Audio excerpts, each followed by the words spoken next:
Welcome to the Slop Farm. Enjoy the video. In this video, I will show you how to replace your Mazda 6-key battery. This is a straightforward process that you can easily do at home. First, gather your materials: a new CR 2025 coin cell battery and a small flathead screwdriver. Having these items ready will make the process smooth and quick, ensuring your key fob is back in action in just a few minutes. Now let's open the key fob. Look for a small slot, usually on the side or bottom edge. Insert your small flathead screwdriver into this slot. With a gentle twist, you should hear a slight click as the two halves begin to separate. Be careful not to apply too much force, as the plastic casing can be delicate.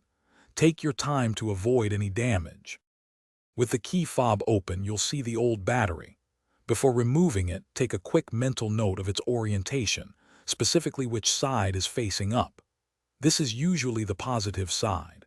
Gently pry out the old CR 2025 battery. Now, insert the new CR 2025 battery, ensuring the positive side, marked with a plus sign, faces upwards, just like the old one. Finally, let's reassemble your key fob. Carefully align the two halves of the casing.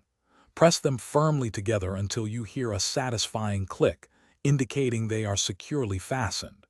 Give it a gentle squeeze around the edges to ensure there are no gaps. Once reassembled, test your key fob with your Mazda 6 to confirm it's working perfectly. You've successfully replaced your battery. Thanks for watching. Consider subscribing if we helped you today.